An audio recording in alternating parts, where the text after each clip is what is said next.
This beautiful bridal garden by the lakeside in Gaba is nearing completion. It was constructed on a reclaimed piece of land that was part of Lake Victoria, but the area is now filled with sand and stones. Next door is another luxury garden under construction, but NEMA stopped the work here due to environmental concerns.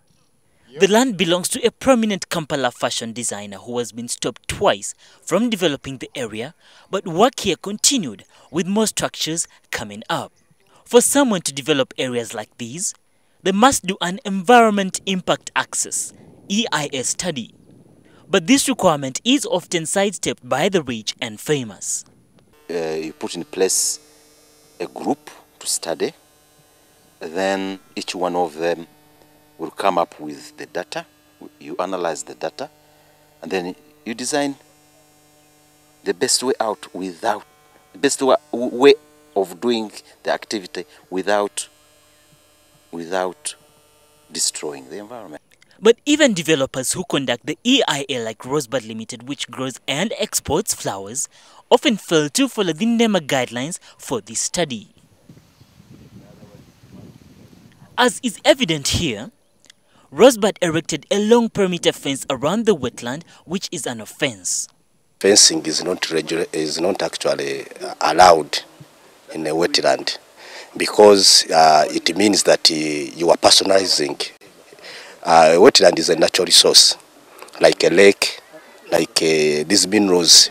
But the ROSEBUD managers say they did not have ulterior motives on erecting the fence. So people and hunters are entering there.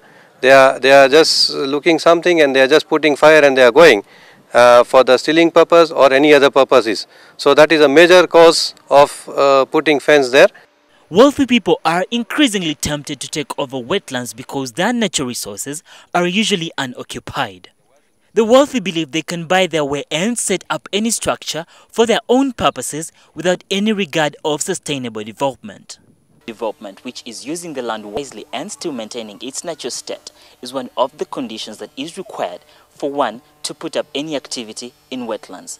But this apparently seems to be misunderstood by the rich people mainly. The circumstances under which the rich acquire wetlands seem unclear. You find the land department issues a land title to an individual in a wetland. NEMA is not aware. NEMA comes to enforce. The individual says, I was cleared by the land department. Others, you find he has a title from Ministry of Wetland, from the lands department. Even like investors, you find even cleared by URA, rather Uganda Investment Authority. This heap of clay has over the years been piled up near this river in Kajansi on the Entebbe-Kampala highway. As a result, the river now flows in reverse. Relentless efforts by environmentalists to have the clay removed have been futile.